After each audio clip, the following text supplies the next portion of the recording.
Okay, hi guys, this is January 2023, paper 1H. So we have 80 students, they do some dancing. This is the time they spend dancing. We need to find an estimate for the mean. Okay, guys, this is what I would call a familiar question. We need to get the midpoint because we don't know how long any of these people spent dancing. We just know it was between 0 and 12. So we kind of guess or assume they all took 6 minutes because that's the middle of 0 and 12. You can add them together and divide by 2. Add these together, divide by 2, you get 18. Middle of these is 30. This is 42. And this is 54, right? These are the midpoints. And then I do the midpoint times the frequency. That is because if 11 of them took 6 minutes, I want to get the total amount of time, so I do 6 times 11 is 66. 18 times 25 is 18 times 25, 450. This is 450. This is, guys, I can do this in my head, I think 450. This is 690. This is 15 times 42. I cannot do 15 times 42 is 630. And 6 times 54, I can do, that's 324. Okay, so the mean is all of these added together. So let's add them all together. We have 630 plus 324 plus 690 plus 450 plus 66 is 2160. So it's 2160 divided by 80 because the total is 80 students. Let's do that. That divided by 80 gives us 27, which is correct. That is the mean length of time. Okay, 27 here. Question 2. Solve this. So first we're going to multiply out the brackets. 3 times 2 is 6. 3 times minus 4x is minus 12x equals 5 minus 8x. Okay guys, I'm going to bring the x's to the right. You could bring them to the left, but I'm going to bring them to the right just because then I'll have a positive over here. So I have minus 8x is still here, and I'm going to add the 12x. And here I'm going to do 6 minus 5. So I'm going to subtract the 5 to the left and add the 12x to the right. And then I get 1. 6 minus 5 is 1. Minus 8x plus 12x is 4x. Therefore, x is equal to 1 out of 4. 1 out of 4. Okay. Question 3. Use a ruler and compass to construct the perpendicular bisector of line AB. Okay, so guys, I don't have, well, I'm not going to be able to show you using compass, but you put the pointy bit here. Make your compass, at least give it a good length. It has to be over halfway, but I go well over halfway. In fact, you can go right over to B, and then you draw an arc, and the arc goes somewhere there, like that. And then you draw another arc over here. You could even join these up if you want. And then you put the pointy bit here, and you draw another arc there, and there, wherever it may be. And then these, you join the two where they meet. Now obviously guys, mine isn't perfect. Well, it's not perfect at all, but let's pretend it was. This would go straight through the middle. I know how I can cheat, guys. Hang on, I'm gonna do this, so it looks something like this, but these two will be on the line like this, and you'll have a perfect perpendicular bisector, which means it's perpendicular, that's a right angle, and it goes through the middle.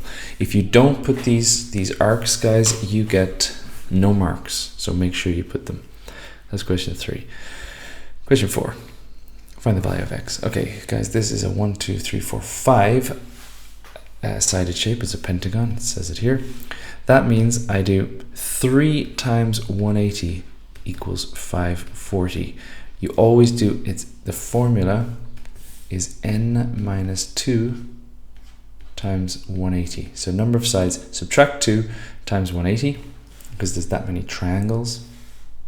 And that tells you what they all add up to. So 90 plus 135 plus 67 plus 119 plus x has to equal 540.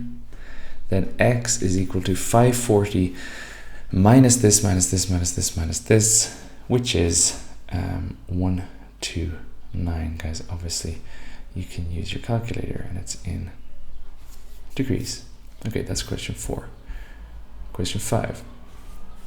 In a box, there are only green sweets, orange sweets, and yellow sweets. There are 280 sweets. The number of green sweets to the number of orange sweets is 2 to 3, and the number of orange sweets to the number of yellow sweets is 1 to 5.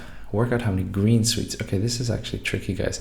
So let's write this down. Green to orange is 2 to 3, and orange to yellow is 1 to 5. Now, if I want to get them all together, I'm going to do green to orange to yellow in one go. So the green to orange is obviously 2 to 3, because it says it here. But now it says there's like 5 times more yellow than orange. Orange to yellow is 1 to 5. So this yellow has to be 5 times 3, which is 15. So that's the ratio of them all together. And now it's a more familiar dividing in a ratio question. So I'm going to add these together. I'm going to do 2 plus 3 plus 15. That equals 20. I then do 280 divided by 20, because I want to break it up into 20 parts. 280 divided by 20 is 14. And then I can do 14 times 2 for green, 14 times 3 for orange, and 14 times 15 for yellow. But we only want green. So I'll do for green 14 times 2, which is 28. Okay, so this, guys, is 28. Okay, question 6. Shane bought a car. Teresa also bought a car. To pay for this car, Teresa paid a deposit of this with 14 monthly payments of this. She paid more for her car than Shane paid for his car. Work out this much more as a percentage of the amount Shane paid. Right, they've made this needlessly complicated, guys, but let's do it. So she pays 18,000. Teresa pays 18,000 plus 14 monthly payments of this. So 14 times 1160. This is what she's going to pay in total. Let's find out what that is.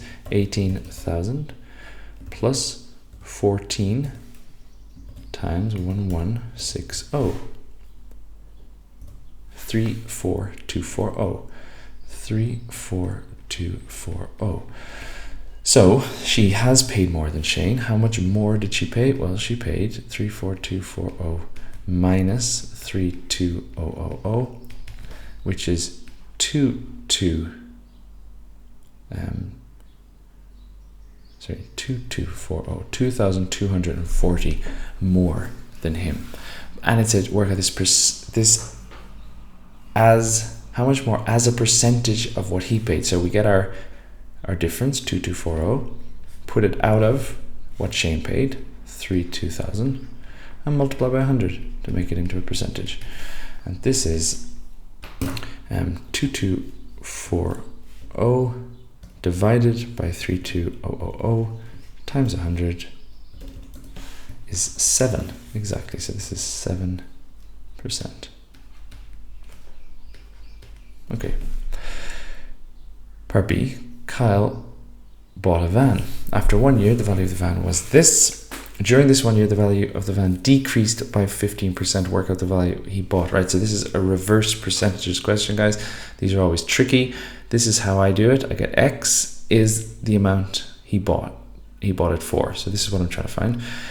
It decreased by 15%, so that means I'm going to multiply by 0.85. Why 85? Well, 100 minus 15% is 85. So I will find 85% of x, and that must equal 39865. Therefore, to get x, I just divide 39865 divided by 0.85, and that is, I should expect, well, I do expect, and it will be, I expect it to be more than 39865, because I'm dividing by a number less than 1. And it's 46,900, which makes sense. 46,900. It decreased in value, guys, as a van would after 1 year, and now it's worth less. So just check that your answer makes sense in context. Okay, that's question 6. Question 7. Some members of a library were asked to name a book they liked. One of the members is chosen at random. This is the probability table. 48 members answered. Work out how many of the members answered mystery books, right? So guys, obviously we need to find out what x is. In these, I like these questions, guys. These are, this is a probability distribution table. So it just shows me the different probabilities, but they have to add up to 1, because those are the only things that can happen. So all these probabilities add up to 1. And if you write this, you will get a mark. Then I do, well, add these, 0.64 plus 3x plus x is 4x equals 1. 4x equals 1 minus this is 0.36. And then x is 0.36 divided by 4, which is 0.09. Okay, that's what x is, but we want 3x. So therefore 3x of this thing is going to be 3 times this, which is 0.27. So that means this is 0.27. It says, how many of the members answered mystery books? Well, we know 0.27 or 27% of the members answered mystery. So I just need to do 48 times 0.27. Oh no, sorry, that's a mistake, guys. That is a mistake. 48 is how many liked comedy. So that means 24% equals, or is, I don't like to write equals, 24% is 48. And I want to get 27%. So the easiest thing to do is I say 1% is 48 divided by 24, which is 2 people, and then 27% is 2 times 27, which is 54. So it's 54 people. Okay, that was not an easy question, guys. So far, this isn't actually that easy. A paper question 8. Okay, we have a semicircle. Information is given. Fine. Work out the perimeter of the semicircle. Okay, so guys, to get the perimeter of the semicircle, clearly, I need this, because I need the radius and I need this value to add it to this anyway. So I need to get this value. Let's call it x. Now, this is a SOHCAHTOA question joined with a circle question. So how do I get x? I need to use SOHCAHTOA. I have the adjacent and I have the hypotenuse. So if you remember our SOHCAHTOA, I have the adjacent, so I tick A, and I have the hypotenuse. This is the one with 2 ticks, so I'm going to go with cos. So I say cos 50 degrees equals 18 over x. Okay, then I cross multiply here, so I do x cos 50 degrees equals 18, and you can skip that step if you want and go straight to x is 18 over cos 50 degrees, which is 18 over cos 50. 28.003, so I can just put 28, guys, 28.00. Okay, so x is 28. I can now say x plus, I need to get the length of this circle here. So this, it is essentially half a circumference. So I'm just going to add this. The formula for the circumference of a circle is c equals 2 pi r, and the formula for half a circle, half the circumference, if you like, is just pi r. So I need to get pi times r. Well, firstly, guys, x is the diameter, so the diameter equals 28, which means the radius is equal to 14, because the radius is half of that. And then I go the half a circle, if you like, or half the circumference is equal to pi times r. So pi times 14, or 14 pi. And then I can just say the perimeter, the total perimeter, is equal to, this is 14 pi, guys, total perimeter is 14 pi plus 28, because it's 14 pi is the green thing, plus the 28, because it's the perimeter of the whole shape. And this is, guys, 28 plus 14 pi. I press shift on this button here, and I get 71.98. 71.98. He says to two significant figures, so I'm going to put 72, because that's the second significant figure, and I round it up. So that's my answer, 72. Oh, they've given me a lot of space. Okay. Question 9. Write this as an ordinary number. Okay, so guys, you can try putting this in your calculator. 7.25 times 10 to the power of minus 4, and it gives you this. And when you change to that, okay, it just gives you this. Sometimes, okay, I can't get it to give me the answer I preferred. There is a way to do it, because I'll show you how to do it without the calculator.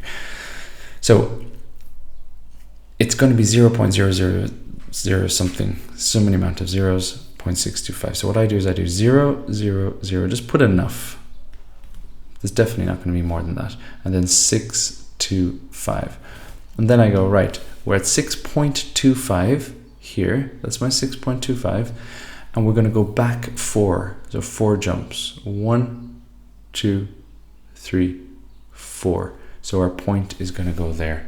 So the answer is 0.123 zeros. 1, 2, 3, and then 6, 2, 5. Okay, part B. This answer, guys, you can do on your calculator. Sorry, this question. So brackets 2.4 times 10 to the power of 12, close brackets, divided by 9.6 times 10 to the power of 4, close brackets, is 25, 1, 2, 3, 4, 5, 6. So this is 25 million. 1, 2, 3, 4, 5, 6. It's 2 marks, and the reason for that is because he wants it in standard form. So it's 2.5 times 10 to the power of, again, we go here to 2.5, and this time I'm going to go right. 1, 2, 3, 4, 5, 6, 7. So it's 2.5 times 10 to the power of 7. Question 10. Factorize. So guys, it's brackets y, brackets y. I need 2 numbers that multiply together to give me minus 48 and add together to give me minus 2. So over here I'm going to do minus 48. Factors of minus 48 are 12 and 4, that's no good. 24 and 2, that's no good. 48 and 1, that's no good. 6 and 8, that is good. 6 and 8, because that will give me my minus 2, but I'll make one of them has to be plus and one of them has to be minus. The bigger one is minus because it's minus 2. So this is going to be y plus 6 times y minus 8. Okay, inequality shown on the number line. This is x, and it's less than or equal to, because they've colored in this dot, this circle, 3. So it's x is less than or equal to 3. Solve the inequality. Okay, part C. Guys, I like to just leave the inequality sign going that way, and then move, add and subtract things to both sides. So a bit like the other question I did in this paper, I'm going to subtract the 7w, so bring the w's to the right, and subtract the 14 over here. 6 minus 14. 6 minus 14 is negative 8. Leave this here. 12w minus 7w is 5w, and then finally w is minus 8 over 5. Sorry, less than minus 8 over 5. So here I'll write it, w is less than negative 8 over 5. Question 11. Okay, we have the region R shown in the diagram, and we have these equations, and we need to write down 3 inequalities that define or. Okay, now firstly, guys, I need to figure out which line is which, because it doesn't actually tell me. So how can I do that? Well, we can rearrange this, and then I'll show you how it'll be more obvious. So if I write this, let's look at this equation. The first one I'm going to write as y equals, I'm going to subtract the 2x to make it minus 2x plus 6. Now which of these lines is y equals minus 2x plus 6? Well, hopefully you know it's this one, because his gradient is minus 2 and he passes through 6, so it's definitely this one plus 6, and the gradient you can see is minus 2 because he goes down 2 for every one across. Okay, this guy I'll do in green is y equals, now I'm going to divide by 2, so I divide everything by 2. I do 5 over 2x plus 1 over 2. Now which of these lines passes through a half, or has a y-intercept as a half? It's this guy, and the gradient is 5 over 2. For every 2 along he goes, 1, 2, he goes up 5, 1, 2, 3, 4, 5. So yeah, he has a gradient of 5 over 2. So I'm going to call him that one. Okay, and finally, I will call this one, well, he has to be this. Let's give him the blue line. Okay, now I'm going to rearrange him to be, I'll just do it separately here, 3y equals minus 2x plus 4. I subtract the 2x, and then I divide by 3. So minus 2 over 3x plus 4 over 3. So this is y equals minus 2 over 3x plus 4 over 3. Okay, so the inequalities, guys, are going to be that, okay, I can use these 3 and I can say y is, okay, I'll show you both methods here, guys, just so we're clear. If I'm using the rearranged equations, I can see from the graph, the region is under the pink graph. So I do y is less than or equal to because this line wasn't dotted. It's under the pink graph, so y is less than or equal to minus 2x plus 6. It's it's also under the green graph, so I can say y is less than or equal to 5 over 2x plus a half. And it is above the blue graph, so I can say y is greater than minus 2/3 plus 4/3. Okay, now you could use these ones, guys, and just write in here 2x plus y is less than or equal to 6. 2y is less than or equal to 5x plus 1. And finally, 3y plus 2x is greater or equal to 4. So these three are correct, and these three are correct, whichever way you want to do it. If in doubt, I always say sub in a point. So if you can sub in a point, any point, like any point that's in the gray area, pick the easiest one, like 1, 1 is an easy point, or 2, 1. If I sub 1, 1 into any of these inequalities, it should work. For example, if I sub 1, 1 in there, I get 3 times 1 plus 2 times 1 is greater or equal to 4. Is that true? Is 3 plus 2 greater or equal to 4? Yes. So I've chosen the right direction. Okay, these questions are hard, guys, hence why I took quite a bit of time to explain it. Okay, that's question 11. Question 12.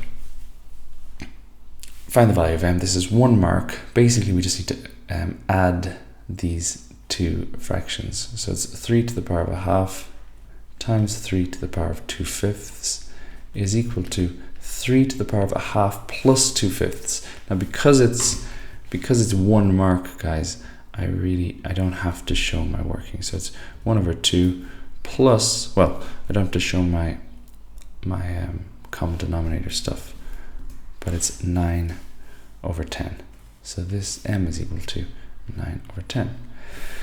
Then work out the value of n. Okay, so we've 5 to the minus 10 divided by 5 to the minus 4. Just be careful here because of all the negatives, guys. When you divide, you subtract the powers. So this is 5 to the minus 10. Sorry, this would be 3 to the power of 9/10. So m is 9/10. So it's minus 10 minus negative 4, like that. And that's 5 minus 10 plus 4 is minus 6.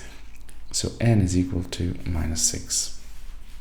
Okay, question 13. Expand and simplify, right? 2x minus 5 squared is equal to, okay, we'll do 2x minus 5 times 2x minus 5. We do first times the first, 4x squared, first times the second, minus 10x, second times the first, minus 10x, and second times the second, be careful, is plus 25. So I have 4x squared minus 20x plus 25. Okay, that's just that bit squared, and now I need to multiply by 3x. So I do 3x times 4x squared minus 20x plus 25 is equal to 3 times 4 is 12, so it's 12x cubed. 3x times, x times x squared is x cubed. 3x times 20x is minus 60x squared. 3x times 25 is plus 75x. And that's it. That's question 13. Question 14. Complete the table of values. Okay, guys, they have given us a number of these. I can plot this using my calculator. So I'm going to go to table here. My function is, just be careful, guys, write it in as you see it, 2 over x. And then I'm actually going to put a times sign there, just sometimes the calculator acts a bit funny. 5 minus 1 over x, close brackets, press enter.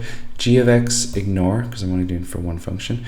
Now my start is 0.5, and my end, guys, is actually 2, because they've done these. So let's just do it to 2. My end is 2, and my step, though, has to be 0.5, because, well, I need to go up in 0.5. Okay, this gives me 12 here, 8 here, and 4.5 there. Be careful, it's this one when x is 2. So 12 and 4.5. This is 12, this is 4.5. Okay, now I just have to draw the graph. This is worth 2 marks, guys. It's easy, it's an easy question, but as I say, often it's easy to make mistakes. So 0.5, 12, where's 0.5 here, and where's 12? There, that's 0.5, 12. 1, 8 is there. 2, 4.5.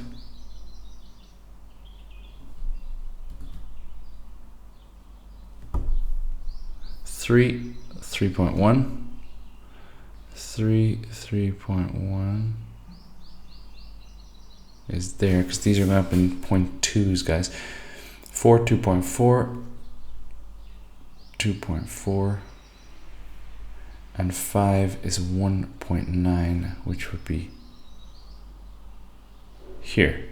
Okay, now guys, make sure you don't go beyond here. Like, you don't start there. You start on the point and you stop here. So this has to go through each point, and it should be nice and curved.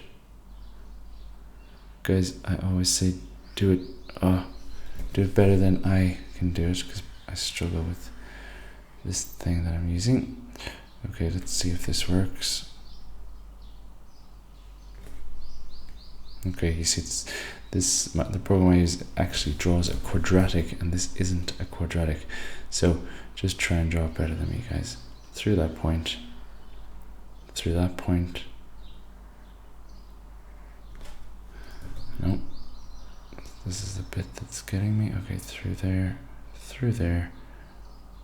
and through there. And make sure you stop, right? Bit better than me. Don't do this bit, whatever. Okay, that's question 14. Question 15. We have 9 cards. We have these letters or numbers. Tom's playing a game. He's taking one of the cards and keeping it. He then takes another card and keeps it. Complete the probability tree diagram. Okay, guys, how many numbers are there? 1, 2. There's 2 numbers out of 1, 2, 3, 4, 5, 6, 7, 8, 9. So it's 2 out of 9. So this is 2 out of 9. And then this is a letter must be 7 out of 9, because there's 7 letters out of, well, 7 out of a total of 9. Then, careful here, guys. If he picks a number, what is the probability he gets another number? Well, now there's only 1 number left because he's keeping it, remember? And there's only 8 cards left because he's taken 1, so it's 1 out of 8. Letter, there's still 7 letters, but it's out of 8. If he takes a letter, there's now 6 letters, but it's out of 8 because he's taken 1. And there's still, oh no, sorry guys, that was number. Sorry, that should go here. 6 out of 8. And then this would be, there's still 2 numbers, but again, it's out of 8. Okay, that's the tree diagram. Then it says work out the probability that each of the 2 cards has a number on it. So each of the 2 cards means both. So it means number and number. So we are going to do this times this. So it's 2/9 times 1/8. 2/9 times 1/8, which is 2 out of 72, or 1 out of 36. You don't have to simplify it. Okay, part C, work out the probability that there will be 1 card with a number on it and 1 card with a letter on it. Okay, so that means, guys, he's going to have number and letter. I'll just do it here. He's going to have number and letter. That's 2/9 times 7/8. Or plus a letter and number. 7/9 times 2/8. Okay, now I'm just going to bring this down, guys, into its rightful place. And this I can do with my calculator. It is 14 plus 14 is 28 out of 72. 28 out of 72 is, I can divide that by 4 and I get 7. I can divide that by 4 and I get 18. So the answer is 7 over 18. Again, you don't have to simplify it. Okay, question 16. Here's a shape formed from two triangles, ABC, CDE, two straight lines, information given. Work out the length of DE. Okay, so guys, my first thought here was similar triangles, but these aren't similar triangles. It doesn't say anywhere they are, and it doesn't say if these two angles were the same, I could assume they're similar, or they would be similar triangles, but they're not. So I can't use that. There's no circle. I can't use circle theorems. I have to use trigonometry, and the trigonometry I know is either SOHCAHTOA and Pythagoras' theorem, but that's for right angle triangles. Can't use that. So I have to use sine rule or cosine rule. I'm trying to find this length. Let's call it x dE. To find this length using sine rule or cosine rule, I could use the cosine rule if I had this angle. Let's call it theta. I don't have this angle, but I'm assuming I can find it with this triangle. This is theta. These are opposite angles, so this is theta. Okay, so now my goal is to find this angle using this triangle. I can't use the cosine rule because I don't have this side. And I actually can't use the sine rule because I don't have this side. But I have this side, so I could actually find, let's call this angle alpha. Call it whatever you want, guys. I'm going to call it alpha. So I can actually find this angle with the sine rule, and then once I have this angle and this angle, I can just subtract it to find this. Then I have this, then I can use the cosine rule. Obviously, it's a lot of work. It's hard. They've given me a lot of space. It's 5 marks. It's not easy, but at least I know what to do now, so I can start doing it and pick up method marks if I get anything wrong. Okay, so let's start with the sine rule. I'm going to say the sine of alpha, start with the thing you want, guys. Sine of alpha over 24 is equal to sine of 64 over 31. Sine of this over this side equals sine of this over this side. Okay, then I do sine alpha equals multiply by 24, 24 sine 64 over 31. And then alpha, I have to use, don't forget guys, the inverse sine. So I'm going to do inverse sine, fraction 24 times sine 64 over 31. So it's the inverse sine of all of that, inverse sine of this thing. Press enter and I get 44.094. 44.094. Okay, that means, therefore, theta plus 44.094 plus 64 equals 180. Guys, I ran out of space. I'm trying to be clever. Okay, let's do it over here. This is equal to 180, which means theta is 180 minus all this stuff. 180 minus 44.094 minus 64, which is 71.906. So this is 71.906. That's theta. Okay, now I have this. I can use the cosine rule.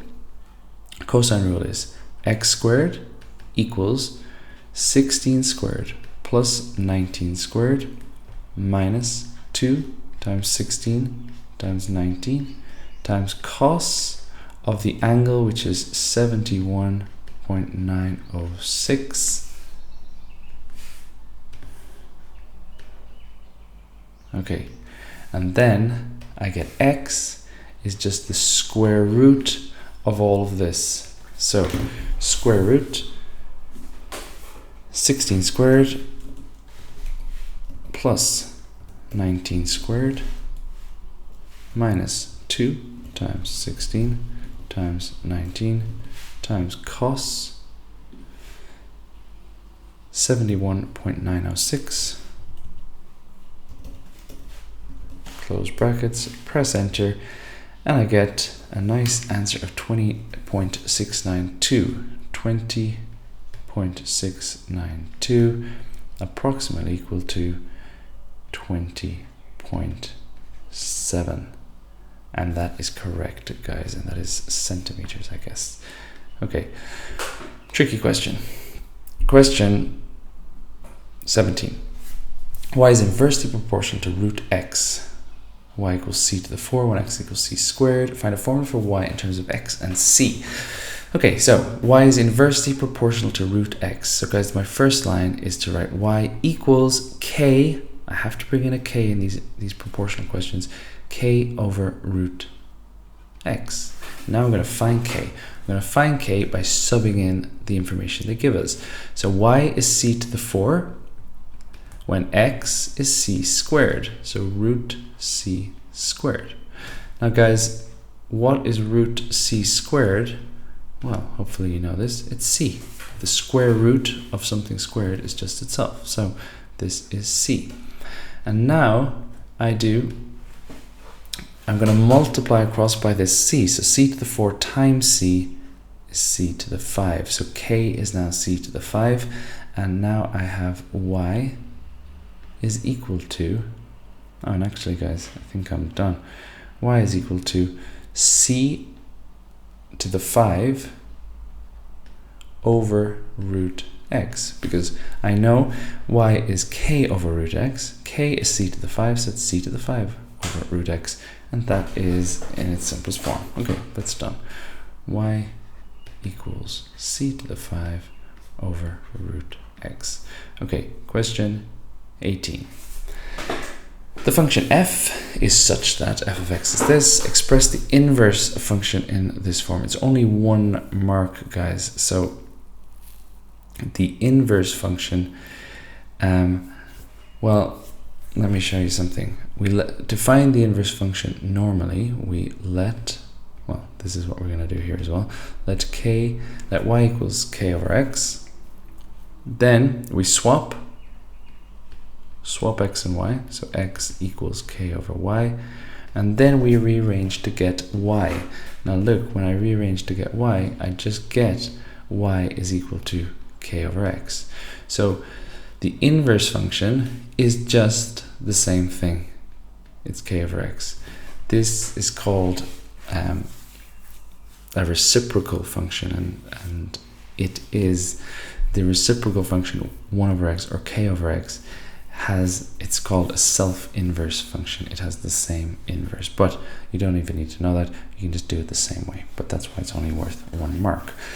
Okay, function g and h is this. Find g of minus 2, right? That should be easy, guys. G of minus 2, and it's only 1 mark, is 2 minus 3 times negative 2 to the power of 4. Put that into the calculator. It's 2 minus 48, which is negative 46. This is equal to negative 46. Then he says, express the composite function hg in this form. Okay, so hg of x, guys, hg of x. I need to put g into h. So instead of x here, I'm going to put 2 minus 3x. I'm going to put that in there. So instead of x, I get 3 times, instead of 3x, I get 3 times 2 minus 3x to the 4. Instead of x in the denominator, I get 2 minus 3x to the 4. Now the brackets, guys, are obviously important. Okay, now I'm going to multiply this out. I'm going to get 3 times 2 is 6. 6 minus 3 times 3 is 9, x to the power of 4. And here I'm going to get 2 2 minus 2. Be careful, guys. The minus goes into the bracket, so I get minus 2 and I get plus 3x to the 4. This is equal to, nearly finished, guys, 6 minus 9x to the 4. The 2's cancel. 2 minus 2 is 0, and I'm left with 3x to the 4. Very nearly finished. He says it's simplest form, so I have to divide by 3 because both of these divide by 3, and this divides by 3. So 6 divided by 3 is 2. 9x to the 4 divided by 3 is 3x to the 4. And then this divided by 3 is just 1 or x to the 4. And that, guys, is the answer. Okay. Question 19. Acceleration a of an object is given by this. V, U, and T are given to significant figures. By considering bounds, work out the value of A to a suitable degree of accuracy. Show you working clearly and give a reason for your answer. Okay, this, guys, unfortunately, is not like the normal bounds questions that I'm used to. And it's 5 marks. So what we're going to do is, he says work out the value of A, not an upper bound or a lower bound. So I'm gonna get them both. I'm gonna get the upper bound and the lower bound. Now, to get the upper bound and lower bound of A, I'm gonna need to get the upper bound and lower bound of the other 3. Now, guys, if you've seen me do these before, you'll know how I do it. So this is gonna be V, this is V, U, and T. And we have 45.23. Then I go up to 45.24, and I go down to 45.22. Now, these aren't the upper and lower bounds. The upper bound is halfway between them. So that's 45.235. And the lower bound, let's just go green and red, is halfway between these two, 45.225. Okay, similarly, this is 5.12, then I go to 5.13 and 5.11. I'll do this T, guys, is 8.5. Then I'm going to go up to 8.6 because it's just 2 significant figures. Then down to 8.4, upper bound halfway between these two, 5.125, upper bound here, 8.55, and then lower bound halfway between these two, 5.115, and here 8.45. Okay, so these are my upper bounds and my lower bounds. So the upper bound for A, let's do upper bound for A. The upper bound for A is, I'm going to want the upper bound of V, so that's my 45.235. I want the lower bound for U because I'm subtracting a number, so to get a big A, I want, so let's do it here, guys. The upper bound for A, I want big minus small divided by small. If you want to make A big, you need a big number. You want to subtract a small number and divide by a small number. If you want to make A small, the lower bound, then I want a small. I want to subtract a big, and I want to divide by a big. Okay, so big minus small, 4.115, divided by small t, 8.45. Okay, let's do this. 45.235 minus 5.115 divided by 8.45, and we get 4.7479. A is equal to 7, and I'll put approximately, guys, because it's not actually equal to 7. what did I say? 4.7479. 4.7479. Okay, the lower bound, we want a small v, so that's this one, 45.225, minus a big U, 5.125, and divide by a big T, so 8.55. So this is equal to 45.225 minus 5.125 over 8.55, and this is 4.6900. 4.6900. Now, we need the value of A to a suitable degree of accuracy and a reason for your answer. Now, I know the lowest it can possibly be is this, and the highest it can possibly be this. So I'm going to say, therefore, A is equal to a suitable degree of accuracy, I need to find a number that both of these round to. So I can't put 4.75 because this doesn't round to that. I can't put 4.69 because this doesn't round to it. What I can put though is 4.7. Now the reason I can put 4.7 is because to one decimal place or two significant figures, they both round to that. So A is equal to 4.7 as both upper bound and lower bound round to 4.7, correct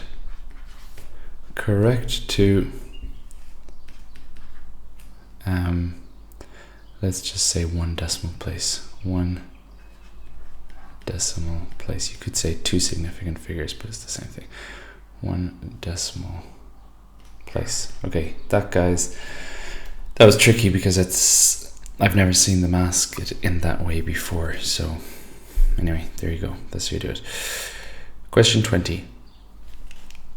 The radius of a right circular cylinder is x. The height of the cylinder is this. The volume is v.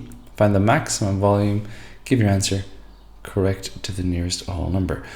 Okay, so cylinder, guys, let's draw it. Cylinder looks like, okay, that's not bad.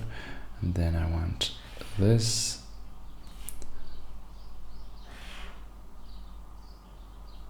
Okay, and now I'm going to copy this. Okay, that looks pretty good. Now, this is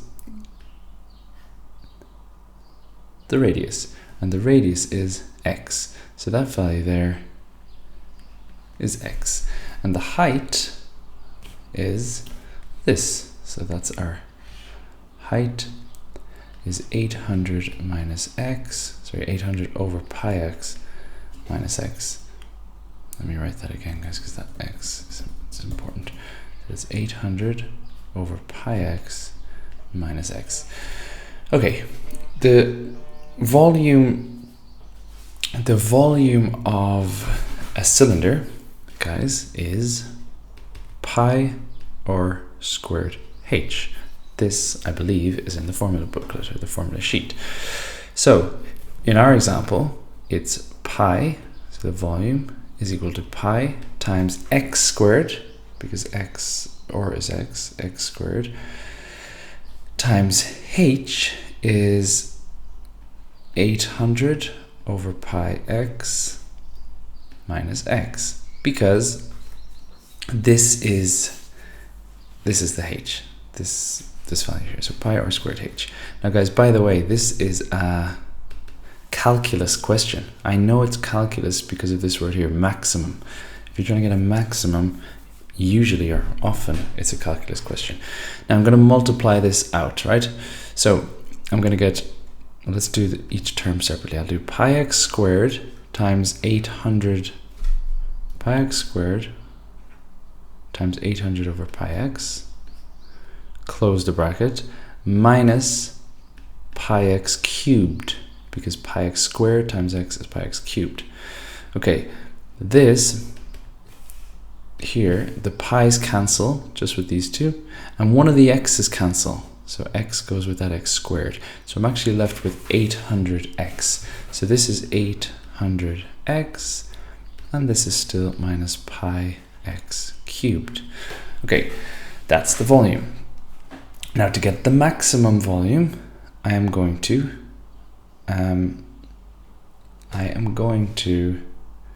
differentiate. So how do I differentiate? Well, I do the derivative. I get the derivative, dv dx. Let's do that first. The derivative of 800x is 800. And the derivative of this, I multiply by the power. So it's 3 pi x squared.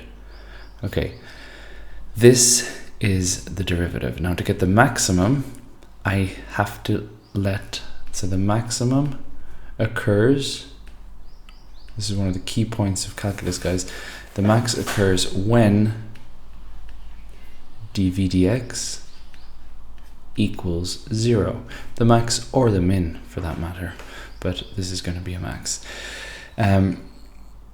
So we have, well, we're going to make sure it's a max. We have 800 minus 3 pi x squared is equal to 0.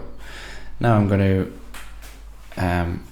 well, let's bring the 3 pi x squared, we'll add it to this side, 3 pi x squared, and I'll then say x squared is 800 divided by 3 pi, and x is then the square root of 800 divided by 3 pi. The square root of 800 divided by 3 pi. I definitely need a calculator for this. 800 over 3 pi. And this is 9.213. So this is 9.213. Now, x has to be positive, guys, because it's a length. Now, the reason I know this is where the maximum occurs is because this function here, and you don't have to go through this much detail, but you don't have to explain this, but this function here, the volume function, is actually a cubic. Now the cubic looks like this. It goes down, up, and then down. And our two turning points, it will be minus 9.213 and plus 9.213. The greater value of x is the maximum, because for a cubic, the greater value of x is the one to the right, hence the max, and this is the min. Anyway, you don't even need to know that. You just need to get your x here is 9.213. Now, that is our x, but we still need to get the volume. So therefore, max volume, max V, is equal to, this is the volume, but it's the volume we want when x is this. So 800 times 9.213 minus pi times 9.213 cubed. I'm gonna definitely move that, guys, down here. And this, hopefully this will give me the correct answer. So I have 800 times 9.213 minus pi times 9.213 cubed to the power of 3 is 4913.69. 4913.69, which rounds to the nearest whole number, 4914, which is correct, thankfully. So this is approximately equal to 4914. Okay, and guys, it's volume, it's in centimeters cubed. Well, actually, it's V centimeters cubed, so that's just the answer, 4914. 4914. Okay, question 21. The diagram shows the cross-section of a circular water pipe. Okay, this is a sector. Shaded region is the water. So this is the water here. And it says the water flows at 14 centimeters per second. Work out the volume of the water that has flown after 3 minutes. Okay, guys, this is obviously a very hard question. Now, I want you to understand that this is actually a volume of a prism question. So what we have here is, I want to draw this kind of, this thing here, right? So this is the water there. Now this is actually, the reason I'm saying this is a prism is because this is a pipe. So this pipe goes on like this. This is a big pipe. And let me try and draw this if I can. It's a pipe and there's something like that. This is all water. So this is full of water like this. Now the way we get the area, sorry, the way we get the volume of a prism is we do area, let's color this in pink now. We do area times length. Now the length, I'm going to say the length of this prism, this kind of it's part of a cylinder, but let's just call it a prism for now. This length, or this height, is actually going to be 14, because it says, and that's going to be in seconds. So if I can get the volume of this cylinder, I can get the volume of water that has passed in 1 second. And then if I just multiply by 3 minutes, which is 180 seconds, let's write that while I think of it, guys. 3 minutes is 180 seconds. I can then, well, that's my answer, right? So that's the kind of bigger picture, but it's still hard because I need to get this area.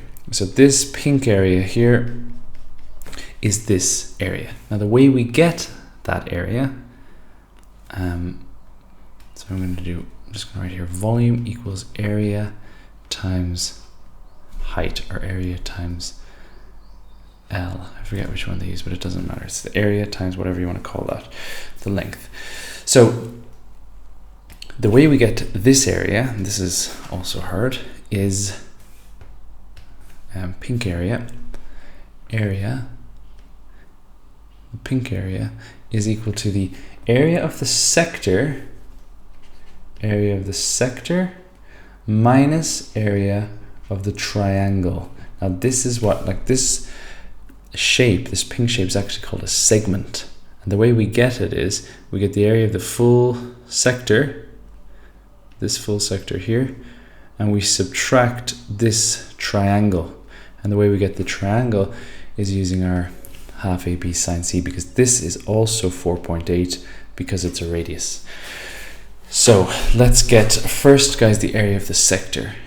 Area of the sector is equal to pi r squared times 72 over 360, because that's the fraction of the full circle.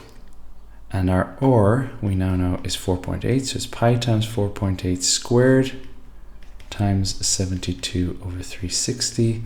That is, let's do that, pi times 4.8 squared times 72 over 360, which is 14.476. 14.476. That's the area of the sector. The area of the triangle, I will do down here, area of the triangle is equal to a half AB sine C. That's in the formula sheet, guys. That's the area of a triangle formula when we have an angle. It's a half 4.8. That's A. B is also 4.8. And sine 72 is the angle. So this is equal to a half 0.5 times 4.8 times 4.8 times sine 72 which is 10.956. 10.956. Okay, that means that my area, my pink area, is equal to sector minus triangle. 14.476 minus 10.956, which is 14.476 minus 10.956. And this is 3.52. So this area is 3.52. Okay, now, do you remember what I said, guys? To get the volume I'm gonna do, let's do in a different color. The volume is equal to area, 3.52, times 14. And this, by the way, is the area. This is the volume for volume in 1 second. 1 second. Because in 1 second he flows. In 1 second he flows 14 centimeters. So this is the volume in 1 second, which is 3.52 times 14. 3.52 times 14. 49.28. So it's 49.28 centimeters cubed per second. Fine. And I need this in 3 minutes. So let's do in 3 minutes. Volume in 3 minutes is going to be this 49.28 times 180. This times 180, because there's 180 seconds in 3 minutes, and that's 8870.4. 8870.4 to 3 significant figures, 8870, and that, guys, thankfully is correct. So I'm just going to put 8870. Okay, and that's centimeters cubed. Okay, that was hard. 8870 centimeters cubed. Sorry, they give centimeters cubed. Okay, that was 21. Question 22. The first term of an arithmetic series is this. The nth term is this. The common difference of the series is 3. The sum of the first n terms can be written in this. Find the value of PQ. Okay, so basically, guys, this little bit here is telling us how he wants us to write the answer. So don't worry about that for now, this bit. Let's just worry about the fact that he's saying find the sum of the first n terms. So we know, well, 2 formulae that we can use, guys, is the nth term is un equals a plus n minus 1 d. Now this formula is not in the formula sheet, guys, but we need to know it. Sn is equal to, and this is in the formula sheet, 2 over n, 2a plus m minus 1 d. Okay, now let's get u of n. Let's write this u of n first. So a, and actually write what we have, guys. We have a is equal to, that's our first term, it's 2t plus 1. Our d is equal to 3. And our nth term, which is our u of n, nth term, is 14t minus 5. Now I'm going to say u of n, well, let's write it again. U of n is equal to a plus m minus 1 d. Now u of n is this. It's 14t minus 5. That's my u of n. And it's equal to a, that's 2t plus 1, plus n minus 1 n minus 1 times 3, because d is 3. Okay, let's simplify this thing a bit. 14t minus 5 equals 2t plus 1. I'm going to multiply this out, guys. It's going to be plus 3n, because I do 3 times n, minus 3. Okay, now I am going to get, I'm going to subtract the t here, the 2t, so I get 12t is equal to, I'm going to add the 5 here. 5 plus 1 is 6, and 6 minus 3 is 3. So this is 3 plus 3n. And now, guys, I'm going to get n in terms of t. So 12t minus 3 equals 3n. I just subtracted 3 here. And then divide both sides by 3, which means everything by 3, which is 4t minus 1 is equal to n. Okay, so now I have n in terms of t. And he wants the sum of n terms in terms of t, essentially, guys, because p, q, and r are going to be, well, they're going to be some numbers. So let's get the sum of n terms. So again, we know the formula. It's n over 2, 2a plus m minus 1 d. But we know n now, it's 4t minus 1. So this is 4t minus 1 over 2. And I know a is this, so it's 2 times a, 2 times 2t plus 1. Okay, that's my 2a. Plus, I have n, it is 4t minus 1, and it's 4t minus 1 minus another 1, so I'm going to write 4t minus 2 times 3, because 3 is d, close bracket. Okay, now guys, I'm going to move all this down here because I need more space. Okay.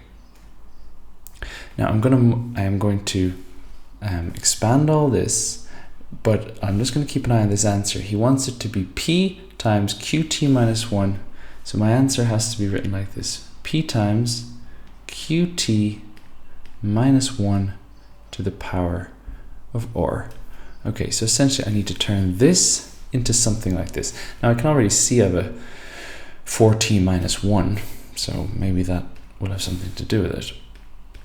But let's multiply out and see. So I have 4t minus 1 over 2, open bracket.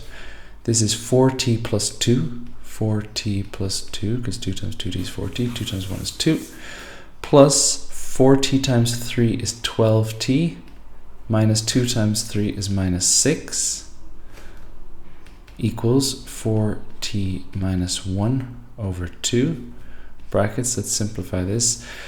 4t plus 12t is 16t. This is 16t. Plus 2 minus 6 is minus 4. Okay, that's correct. And now what I can do, guys, is I can take out the 4 out of this, right? So this becomes 4t minus 1 over 2.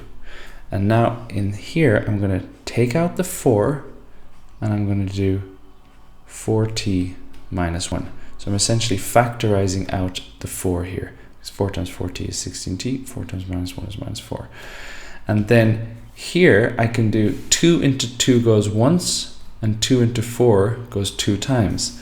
So what I'm actually left with is 4t minus 1 times 2 times 4t minus 1, or 2 times 4t minus 1. Well, let me just put in the 2 steps. 4t minus 1, which is equal to 2 times 4t minus 1 squared. And if you look at this, guys, that is the form that they wanted. So p is equal to 2, it's the number before the bracket. Q is equal to 4, it's the number before the t, and r is equal to 2, it's this power here. Okay, that, guys, is not an easy, or was not an easy question. Okay, so it's 2, 4, 2. 2, 4, and 2. Okay, question 23. ABCD is a kite. AB equals AD and CB equals CD. Right, so guys, first things first, we're going to draw a kite. So the kite looks something like this. So that's my A, that's my B, this is C, this is going to be C.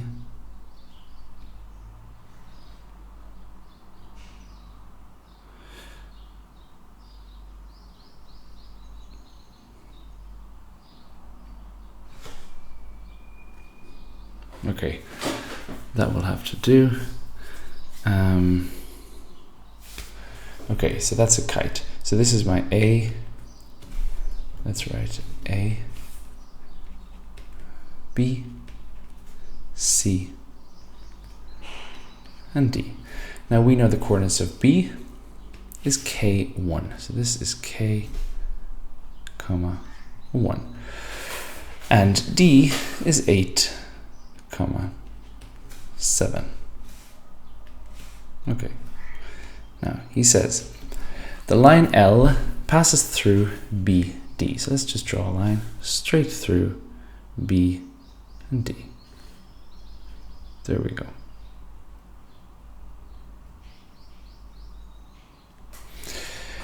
And he says this line is parallel to the line with equation this, right? So what I'm going to do, guys, is I'm going to get this equation, 5y minus 3x equals 6. I'm going to find the gradient of this line.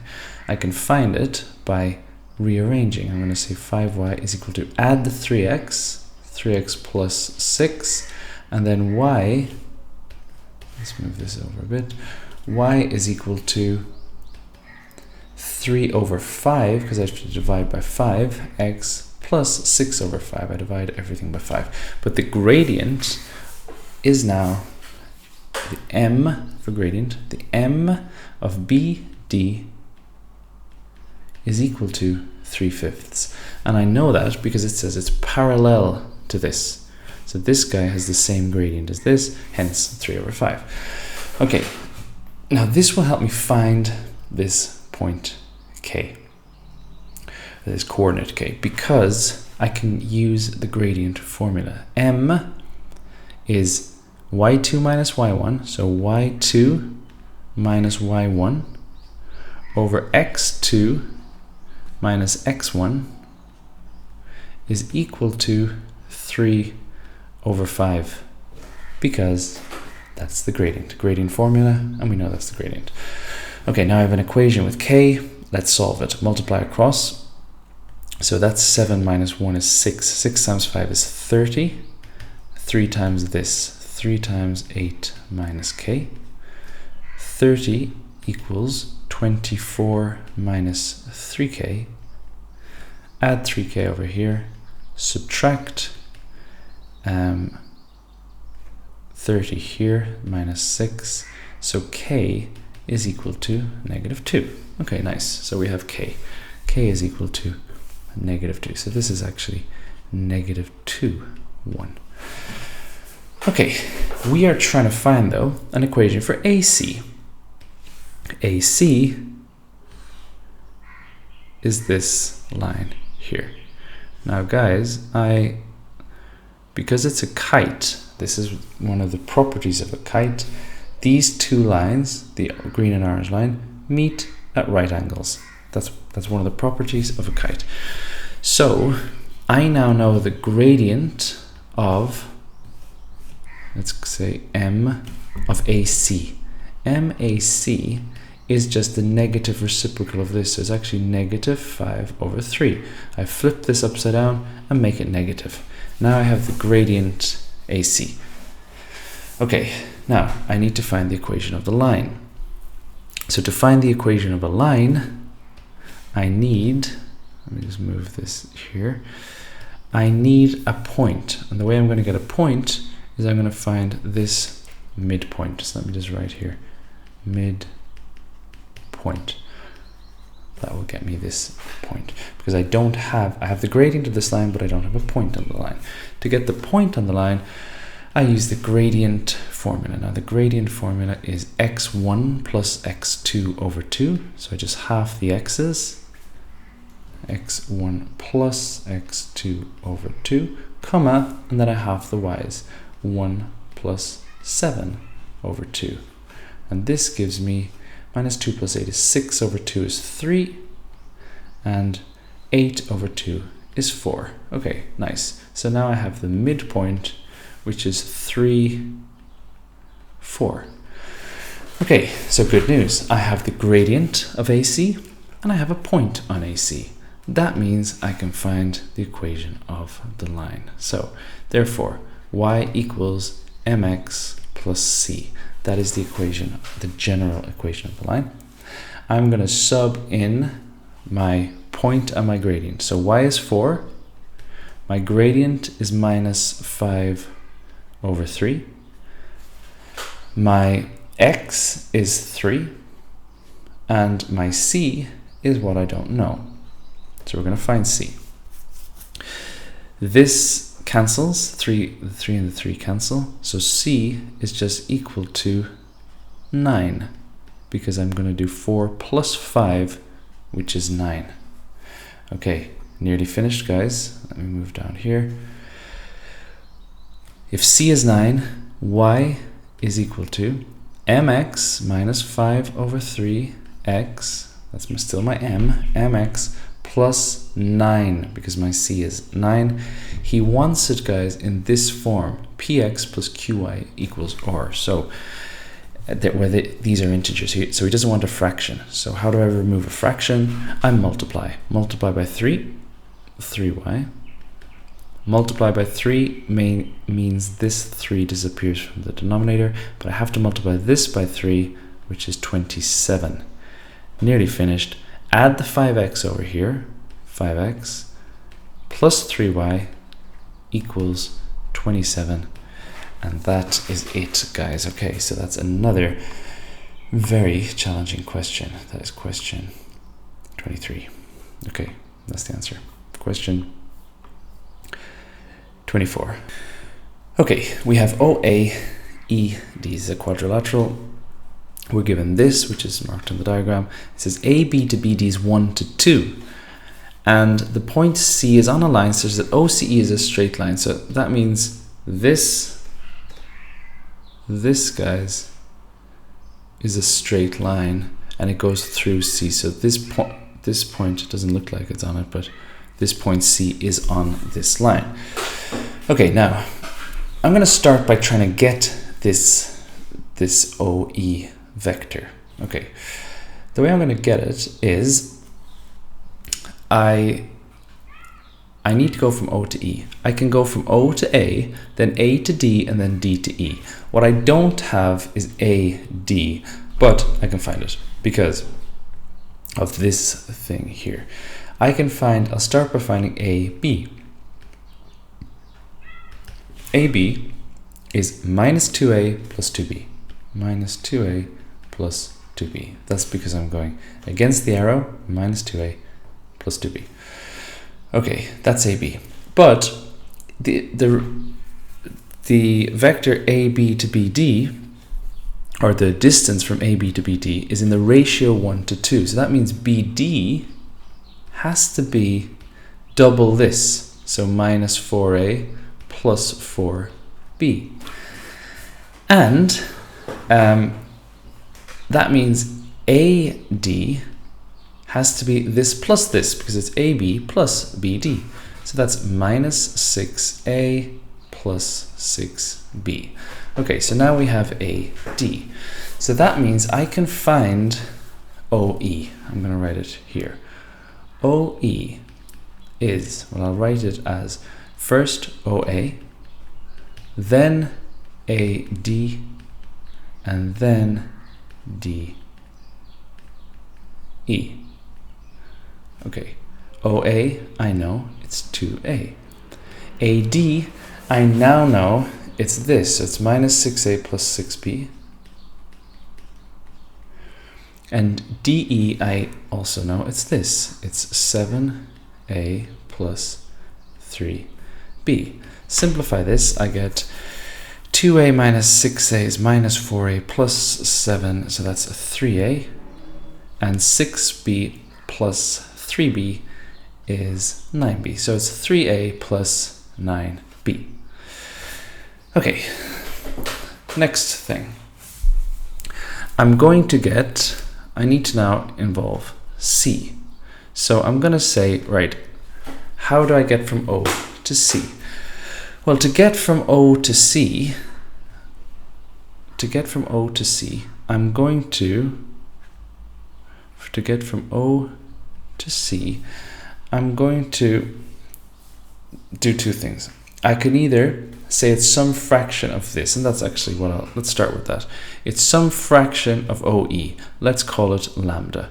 OC is lambda times OE. Some fraction of that.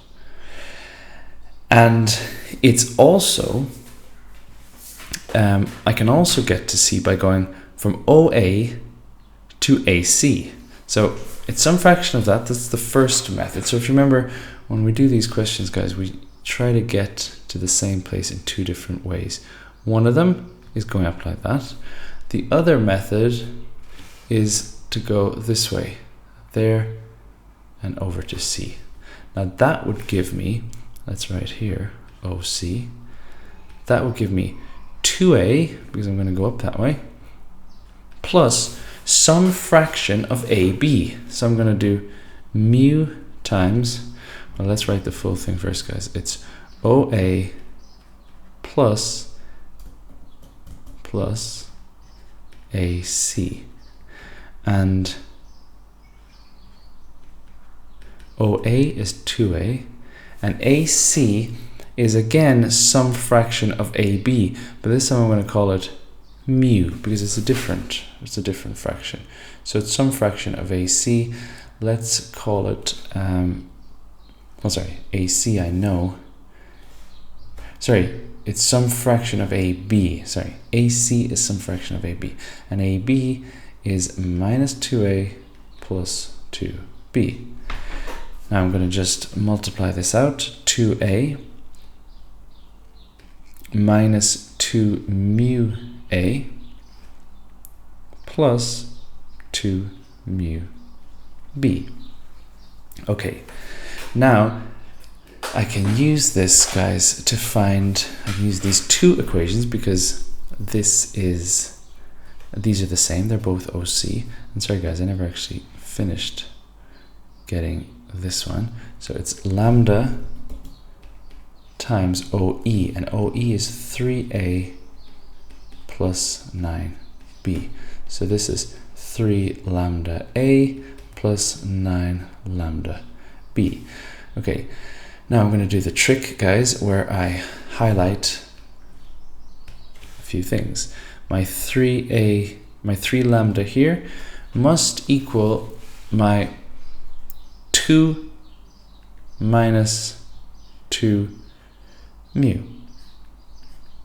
And let's put it in orange, my 9 lambda has to equal my 2 mu. So let's make those two equations. 3 lambda equals 2 minus 2 mu, and 9 lambda equals 2 mu. Now, guys, look, I have 2 mu is 9 lambda, and I have an equation here with 2 mu, so the easiest thing to do would just be to change that 2 mu into 9 lambda. So it's 2 minus 9 lambda. But feel free to solve these simultaneous equations however you want, or however you're used to solving them. Okay, now this gives me, guys, if I add lambda to this side here, I get 12 lambda is equal to 2. So lambda is equal to a sixth. Okay, now we're nearly finished, guys, but let's think, what was lambda? Well, lambda was the fraction of OE that got me to OC. So lambda is the key to this whole question. So that means that OC is 1/6 of OE. So let's write that. OC is equal to 1/6 of OE, because look, OC is lambda OE. So this green line is 1/6 of the full line. Now we're nearly there. If OC is 1/6, then it's in the ratio of 1/6, the ratio of the lengths of OC to CE is in the ratio 1/6 to 5/6. Because if 1/6 is this, then the rest has to be 5/6, because these will have to add up to 1. So it's 1/6 to 5/6, and then I can simplify that, guys, to 1 to 5. So the ratio of OC to CE is 1 to 5. Again, a difficult question, guys, but there you go. That's how to do it. So that's question 24. That's the last question, guys. I'll see you for paper 2.